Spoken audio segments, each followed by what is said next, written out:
لصاحب القرآن يقال لصاحب القرآن اقرأ وارتقي او كما قال رسول اللہ صلی اللہ علیہ وسلم۔ ابھی آپ حضرات قرآن کریم کی عظمت اور اس کی فضیلت پر دو تین بیان سن ہی چکے، مجھے بھی حکم ہوا اس لیے میں نے بھی ایک حدیث پڑھ دی۔ اللہ تبارک و تعالی حافظ قرآن کو بروز محشر ایسا اعزاز اور شرف بخشیں گے کہ دیکھنے والوں کو رشک ہوگا، عظمت کا، شرافت کا، کرامت کا وہ تاج رکھیں گے کہ دیکھنے والے یوں سوچیں گے کہ یہ کون بڑی عظیم شخصیت ہے۔ اللہ تبارک و تعالیٰ کے پیغمبر نے ارشاد فرمایا کہ قرآن کریم کو جو اپنے سینے میں محفوظ کرے گا اور قرآن کریم کی پھر تلاوت بھی کرے گا اور اس پر عمل بھی کرے گا اور نیت بھی اس کی صحیح ہوگی، تو پھر یقیناً اس کے لیے ایسے ہی فضائل ہیں جیسے ابھی مولانا صاحب بیان کر رہے تھے۔ اور اگر اس کی نیت صحیح نہ ہوئی تو یہ بھی حدیث میں ہے کہ پھر حافظ قرآن کے بارے میں بھی اللہ کے پیغمبر صلی اللہ علیہ وسلم نے یہ بات ارشاد فرمائی کہ وہ دوسروں کی کو بخشش کا کیا ذریعہ بنے گا، خود اس کے بارے میں بھی قیامت کے روز اللہ ارشاد فرمائیں گے کہ چونکہ اس نے اپنے علم کے مطابق قرآن کریم پر عمل نہیں کیا، اس کے حلال کو حلال نہیں سمجھا، اس کے حرام کو حرام نہیں سمجھا، تو اللہ ارشاد فرمائیں گے حافظ قرآن سے بھی کہ میں نے تجھے اچھا ذہن دیا تھا اور تیرا حافظہ اچھا تھا، تو نے کیا کام کیا اس سے؟ تو وہ حافظ قرآن یوں کہے گا کہ میں نے قرآن کریم یاد کیا، پھر اس کو پڑھ کر کے سنایا اور تراویح پڑھائی اور لوگوں کو قرآن کریم سکھایا، تو اللہ ارشاد فرمائیں گے تو نے اس لیے پڑھا تھا وہ کہ لوگ تجھے قاری کہیں اور لوگ تجھے عالم کہیں، بس وہ کہا جا چکا، حکم ہوگا کہ اس کو اوندھے منہ گھسیٹ کر کے جہنم میں ڈال دو۔ اس لیے بھائیوں اور بزرگوں، ہمیں اپنی نیتوں کو بھی صحیح کرنا چاہیے، اس لیے کہ بغیر نیت کے صحیح کیے ہوئے بغیر اگر ہم اس دنیا سے رخصت ہو گئے تو میں نے بتایا کہ اللہ ارشاد فرمائیں گے کہ اس کو ڈالو جہنم میں، اور جہنم کوئی معمولی چیز نہیں ہے، وہاں کی سختی، وہاں کا عذاب، وہاں کی تکلیف اور وہاں کی پٹائی قرآن کریم بھرا ہوا ہے۔ اور قرآن کریم میں جگہ جگہ جہنم کے عذاب کا تذکرہ ہے، کوئی سورت کوئی پارہ ایسا نہیں ہے جس میں جہنم سے نہ ڈرایا گیا اور جہنم کی ہولناکی اور جہنم کی تکلیف کو نہ بتایا گیا ہو۔ اور جہنم ہے ہی ایسی جگہ کہ جہاں تکلیف ہی تکلیف ہے، راحت نام کی کوئی چیز نہیں ہے۔ کہتے ہیں کہ اگر جہنم سے ایک چھوٹی سی چنگاری زمین پر آ کر کے گر جائے تو زمین پر کوئی سانس لینے والا باقی نہیں رہے گا، اس کی تپش اور گرمی ایسی ہوگی۔ اور کسی کو اگر جہنم میں جانا پڑ گیا، اللہ اپنی بھی حفاظت فرمائے، میری بھی حفاظت فرمائے، چھٹی سے پہلا کو دیا جائے گا۔ قرآن کریم میں ہے کہ جب جہنمیوں کو جہنم میں ڈال دیا جائے گا تو اللہ جہنم کو لمحہ بلمحہ اس کی تیزی، اس کی تپش، اس کی شوبش، اس کی گرمی، اس کی لپٹوں میں اضافہ فرماتے چلے جائیں گے، اور جہنمی اس عذاب سے دوچار ہوتا رہے گا، پکارتا رہے گا اللہ کو اور فریاد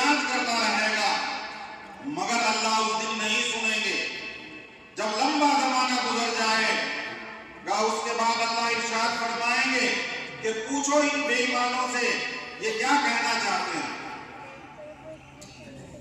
تو وہ فرشتے جن کی جہنم پر ڈیوٹی ہے وہ ان سے معلوم کریں گے کہ کیا بات ہے.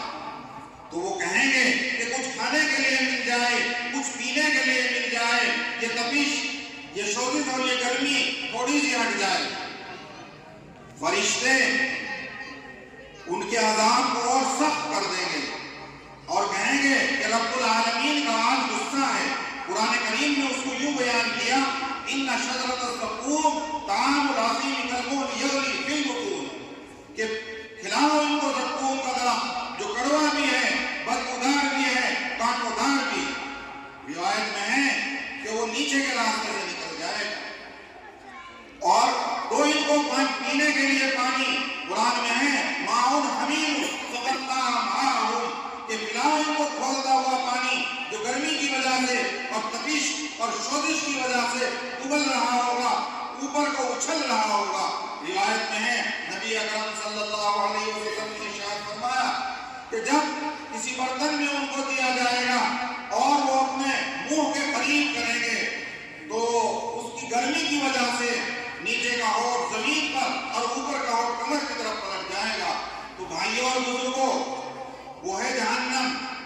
اللہ تبارک و تعالیٰ اس سے میری بھی حفاظت فرمائے, آپ حضرات کی بھی حفاظت فرمائے. تو اس جہنم سے بچنے کے لیے پہلی بات تو یہ ہے کہ علم دین کو پڑھنا چاہیے.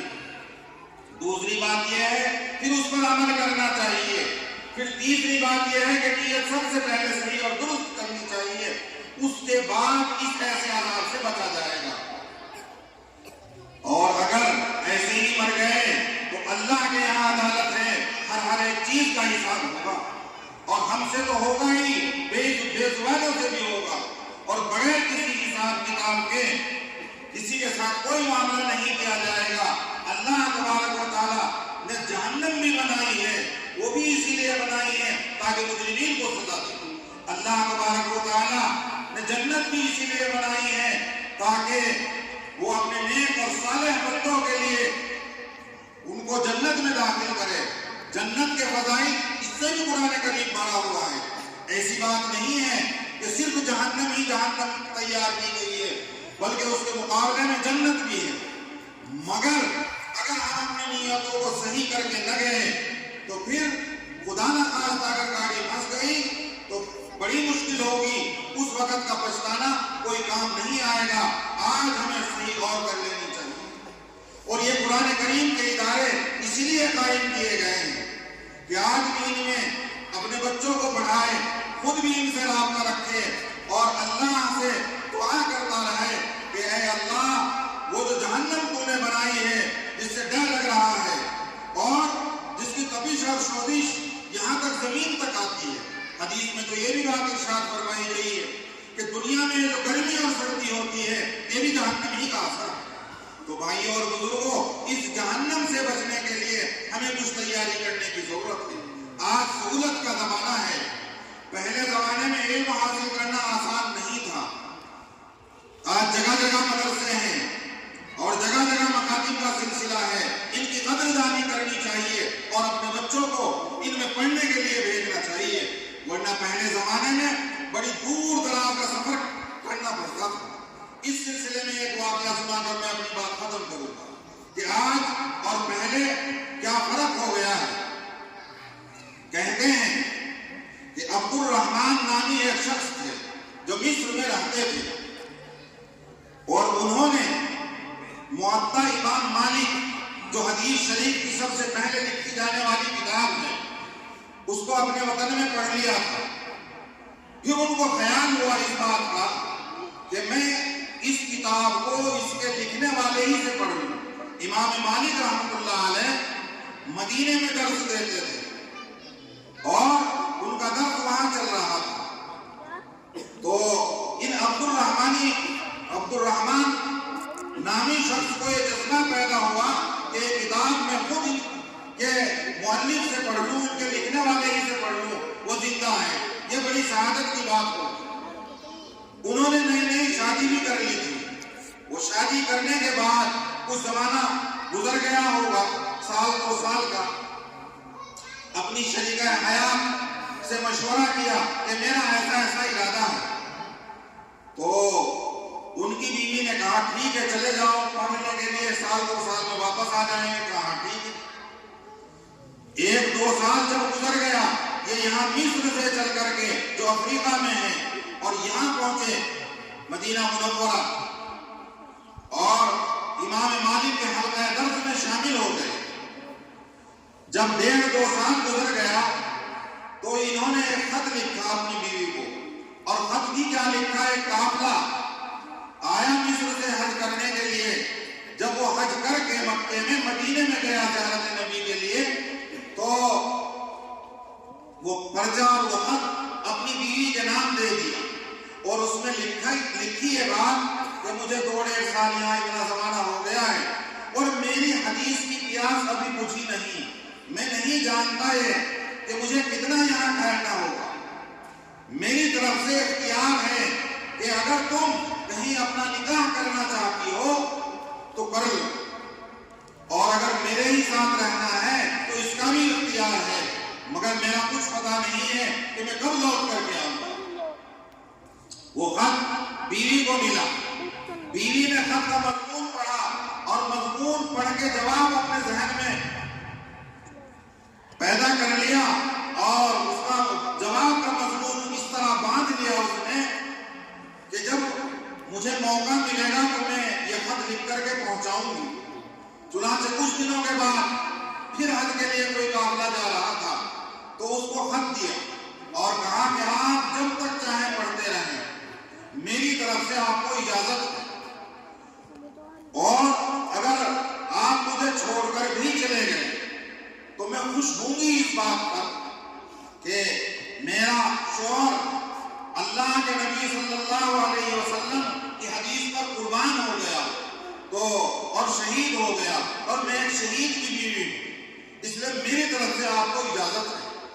خیر زمانہ آگے بڑھتا رہا، پھر جب 20 سال گزر گئے اس بات کو، ان کے یہاں ایک بچے کی ولادت ہوئی تھی اسی وقت ان کے چلے جانے کے بعد۔ وہ بچہ 20-25 سال کا ہو گیا۔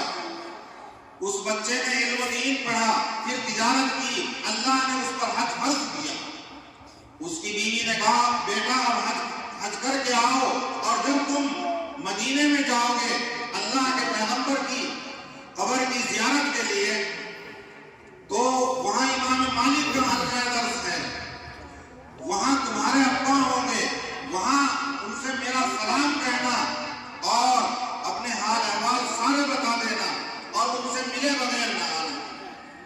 تو جب یہ مدینہ میں پہنچے مسجد نبوی میں، تو انہوں نے آواز دے کر کے پوچھا افیکم عبد الرحمن بن قاسم، کہ تم میں کوئی عبد الرحمن بن قاسم ہے؟ تو کسی نے بتایا وہ بیٹھے ہوئے ہیں عبد الرحمن بن قاسم۔ یہ نوجوان بڑھا ان کی طرف اور ان کو اٹھا لیا، پکڑ کے کندھوں کو پکڑ کے اٹھا لیا، اور کچھ کان میں کہا۔ وہ عبد الرحمن جو ابھی تک ہنس کھل رہے تھے اب رونے لگے، اور یہ نوجوان چلے گئے۔ امام مالک رحمۃ اللہ علیہ نے پوچھا کیا بات پیش آئی ہے عبد الرحمن؟